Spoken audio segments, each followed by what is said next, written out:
Hi, this is Roger. Thanks for dropping by.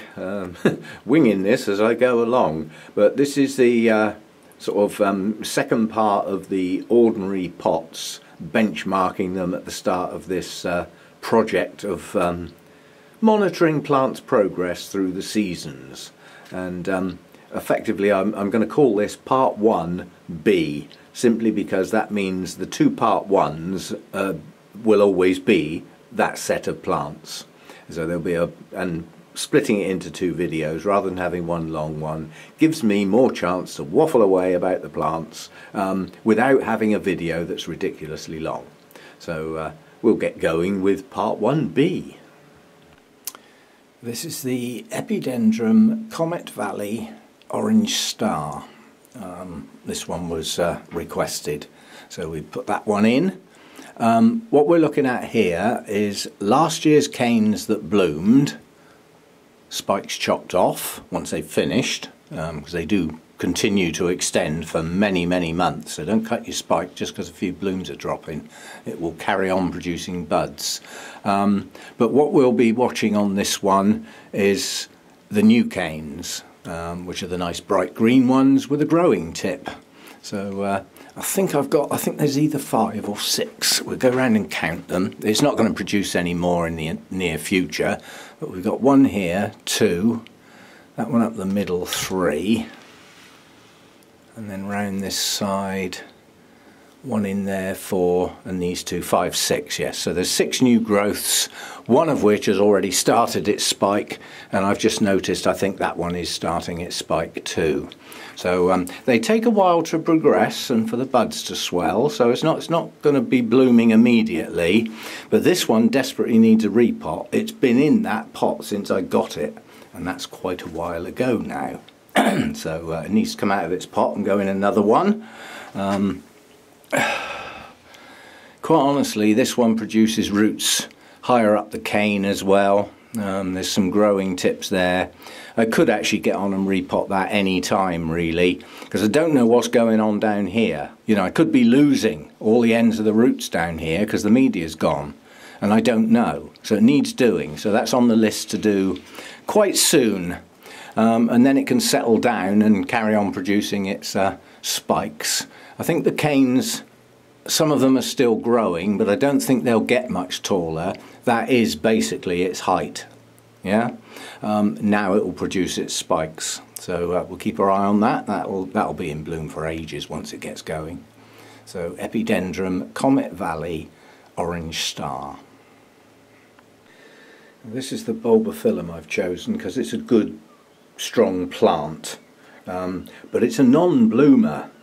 Yeah. So that needs work, and I've just done some work. Basically, Bulbophyllum Wilbur Chang is a primary cross, and it's a cross between Echinolabium, variety Smell Me Not, apparently there's a good reason for that, crossed with Caranculatum, which apparently may have been misnamed in the past and may now have another name. Again, classed as a not pleasant fragrance. So the combination of the two is a stinky one. But the bonus is if I can get it to bloom, it blooms successively up a spike, and it has large blooms. And then obviously the spike extends and produces more and more blooms. Whether they remain open at the same time or not, I don't know. But the problem is getting some. So you can see what the plan is for this one. This is a classic candidate to go in here, basically. It's, well, let's get it out because we can't see it otherwise, but that's its immediate future, is to go in one of those new types of pots that I've got.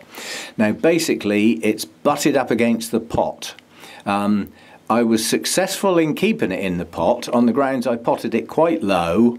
Most Bulbophyllums are not deep rooted, they're shallow rooted, so it will suit that basket.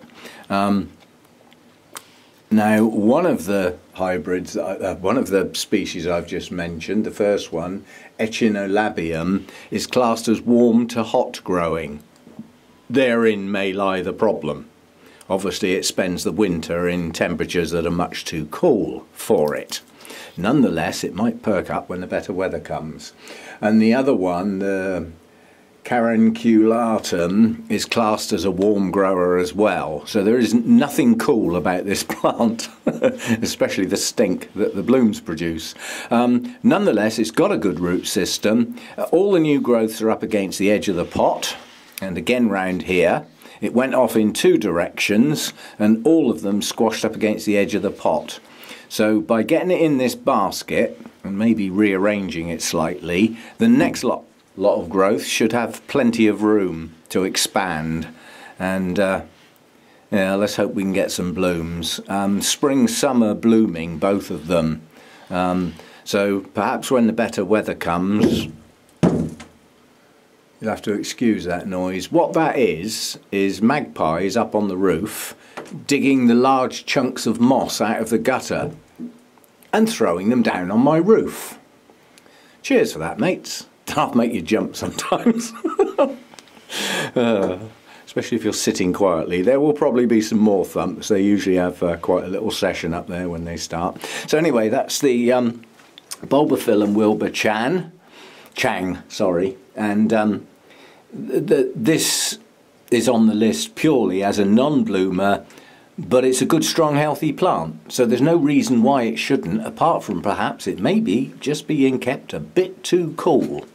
So come the better weather, this needs to stay out of intense light, sort of, you know, more shady type atmosphere, and get into the warmest place I can possibly get it. And let's see if we'll get another shed load of new growths in the new season, and perhaps some of these older bulbs may start to spike at that point. There's probably 5 or 6 newly matured growths on that plant. If I could get a spike on some of those all at the same time, it could be quite a show, but so far it's a no-show. We'll work on it. So that's the first job, get it up off the floor into a higher position where it will be warmer, naturally. That's also in the line of fire when the heater comes on, so that's going to get it a bit warmer. It's shaded by the other plants because this shelf does still get a tiny little bit of sun late in the afternoon, so it shouldn't be too bright for it. And it's winter at the moment. I mean, there is no real bright light, not enough to burn leaves anyway. So that's the heat bit sorted out, or less cold, shall we say. Still not going to be warm enough for it, but come the better weather, you know, when the temperatures increase, perhaps it'll perform. Now this is the Zygopetalum Luisendorf. Several people suggested I ought to include a Zygo. I think they're just willing me to kill another one. I've killed a few in the past. Never mind, we don't seem to be killing them anymore. I think the progress of this plant is not working properly, and I think what it's doing is naturally splitting itself into 2 parts. Although it's joined in the middle, what's happening here is it's headed off in this direction, and although it's produced a growth here, followed by a growth here, followed by another new one, none of those have bloomed. They're weak. So this part of the plant doesn't seem to be doing as well as perhaps it should. And perhaps it could do with just separating off, given its own pot, so that it's not having any of its energy drawn into other parts of the plant. Whereas this side of the plant is doing very well. It's got one of these double bulbs on it. On the older part of the plant there's one of those. That was already on it when I got it, and I thought it was some sort of distortion. But since then it's done it again, so it's not as unusual as perhaps I thought. And the latest growth on this side, it's a good job some of those roots are going in the pot, or I'd have to deal with it. I don't mind a few aerial roots, but this naturally grows on the ground mainly, so most of its roots will be in something. But the latest growth on this one has a nice spike. We've got 1, 2, 3, 4, probably 5 blooms, maybe 6, but at least 5 as long as they don't blast. And I think from memory that is my first ever Zygo spike that I've produced on a growth that I grew, if you see what I mean, because most of the others were bought in bloom and then not too long afterwards decided to turn their toes up.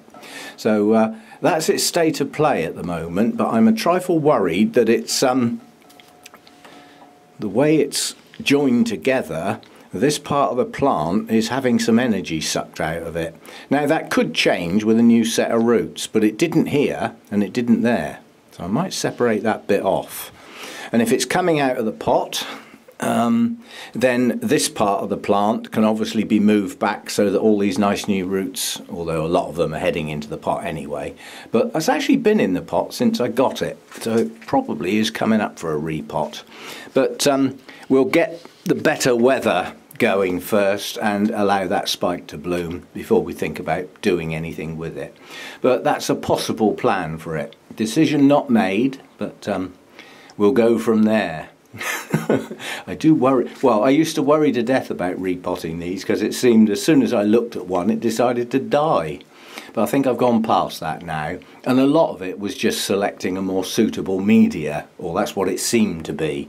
It might have just been that I got a better plant, you know, and the others weren't. I mean, one of the ones that died was virus, so that don't count. Anyway, that's the state of play with that one. Okay, that's the end of this one. I hope you're enjoying the way these are starting. As I say, these are just the first part of a project that could go on for years. Who knows? Well, it'll go on till I get fed up with doing it, I expect. But at least all of next year's growing season, which is the plan of doing these benchmark startup videos literally at the, you know, in the middle of winter, so prior to the start of the real growing season. So I'll see you in the next one. Not quite sure what it will be, but there'll definitely be a part 2 and a part 3, and that's all I will need. So in future videos I'll just need part 1A, part 1B, part 2 and part 3, and we can cover all the list in those videos. I think this could be fun. See you next time. Thanks for dropping by.